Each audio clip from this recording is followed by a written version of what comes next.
घायल होकर पिछले 30 साल से व्हीलचेयर पर जीवन बिता रहे अमित ओबराय और प्रकाश कांति के इलाज को लेकर धामी सरकार की ओर से बड़ा कदम उठाया गया। मुख्यमंत्री पुष्कर सिंह धामी ने घोषणा की है कि अब दोनों का पूरा इलाज सरकार उठाएगी। रिपोर्ट देखिए।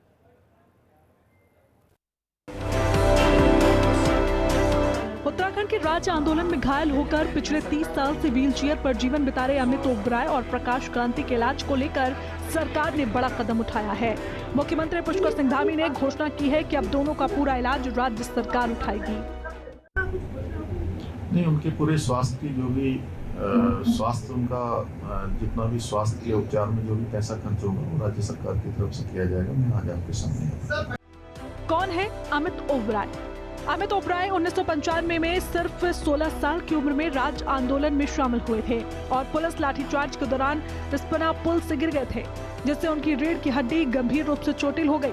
तो वहीं प्रकाश कांति को 1994 में प्रदर्शन के दौरान पुलिस की गोली लगी थी, जिससे उनके शरीर में कमर से नीचे का हिस्सा पैरालाइज हो गया और तब से वे व्हील चेयर पर जीवन यापन कर रहे हैं। हिंदी खबर ने राज्य आंदोलनकारी देहरादून निवासी अमित से बात की। डॉक्टरों ने चंडीगढ़ में बहुत कोशिश की, लेकिन वो अमित को खड़ा नहीं कर पाए। दरअसल अमित को क्वाड्रिप्लेजिया बीमारी हो चुकी थी। ये एक ऐसी स्थिति है जिसमें रीढ़ की हड्डी या तंत्र को नुकसान पहुंचने के कारण पूरा शरीर लकवाग्रस्त हो जाता है। अमित से मिलने जरूर कई बड़े नेता पहुंचे, लेकिन सबने सिर्फ आश्वासन ही दिया। सीएम धामी की तरफ से मदद के वादे के बाद अमित और उनके परिवार को थोड़ी राहत जरूर मिली होगी। ब्यूरो रिपोर्ट, हिंदी खबर। उत्तराखंड राज्य गठन को 25 साल पूरे होने पर राज्य में रजत जयंती उत्सव मनाया जा रहा है और इस मौके पर हिंदी खबर ने उत्तराखंड राज्य आंदोलन के उत्तराखंड राज्य आंदोलनकारी जिंदा शहीद अमित ओबराय की खबर को प्रमुखता से दिखाया। अमित ओबराय की गुहार को सरकार तक पहुंचाने का प्रयास किया। ऐसे में सीएम धामी ने उन जिंदा शहीद राज्य आंदोलनकारियों को भी बड़ा ऐलान किया। जिंदा शहीद राज्य आंदोलनकारियों का खर्च अब सरकार उठाएगी।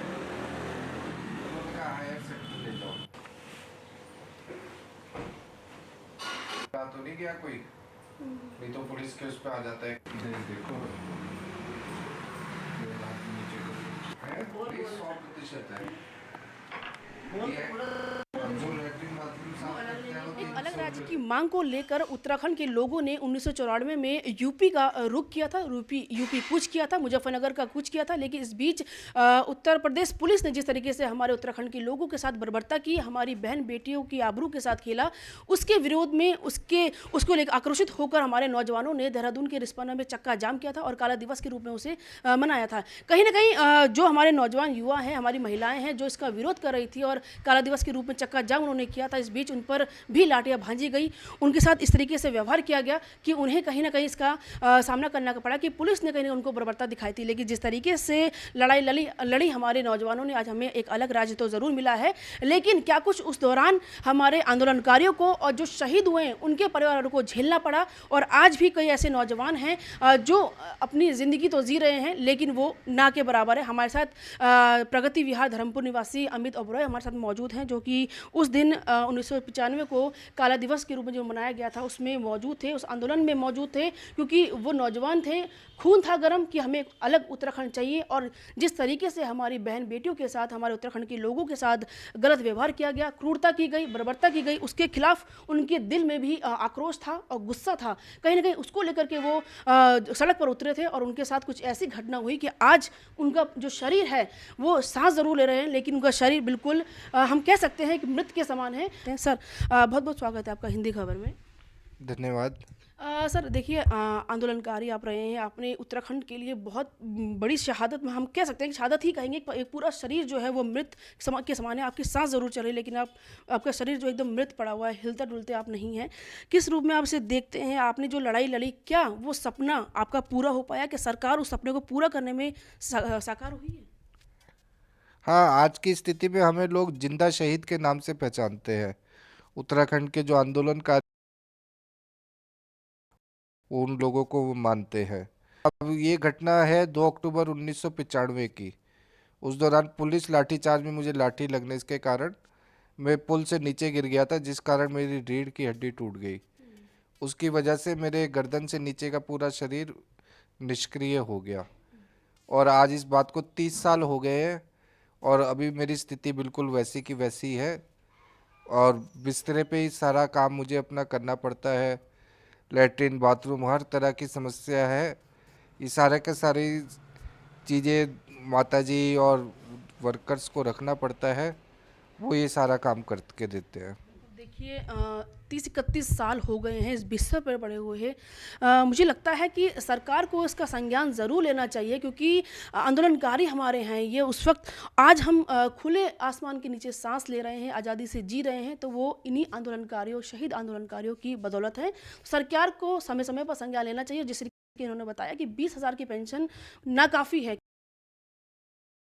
काम वाली को ही, मेड को घर पे रखते हैं तो 15 से 20,000 रुपये एक काम वाली बाई को ही देने पड़ते हैं। तो ऐसे में इनकी अलग अलग जो है वो ज़रूरतें हैं, क्योंकि ये बिल्कुल इनके, मैं दिखाऊंगी, पूरा शरीर जो है वो एकदम, हम कह सकते हैं कि जैसे इन्होंने बताया कि मृत शहीद के इनको कहते हैं। इनका पूरी बॉडी जो है वो गर्दन से नीचे बिल्कुल काम नहीं करती है। इनको पानी भी पिलाना पड़ता है, उठाना पड़ता है, वॉशरूम जाना हो या हाथ धुलाना हो वो उनकी मदर को करना पड़ता है, जो कि हमारे साथ मौजूद है, उनसे बातचीत करेंगे। हाँ, बिस्तरे पे ही वो जो है सब कुछ करते हैं। उनके मदर को जो है हर एक काम उनका करना पड़ता है, और साथ में अन्य कर्मचारी भी काम पे हैं जिनको सैलरी जो है वो नाकाफ़ी है। 20,000 रुपये की पेंशन सरकार से मांग है कि इसको कहीं ना कहीं बढ़ा जाना चाहिए। हमारे साथ उनकी मम्मी मौजूद है, उनसे बातचीत करेंगे। आंटी जी, 31 साल आज हो गए आपके बेटे को ऐसे मृत हम कहेंगे, शहीद हम कहेंगे, कितना आपको झेलना पड़ा, क्योंकि आप घर में अकेली भी हैं और जिस तरह से सरकार पेंशन देती है वो नाकाफ़ी भी है, कितनी समस्या? हाँ, बहुत झेलना पड़ता है।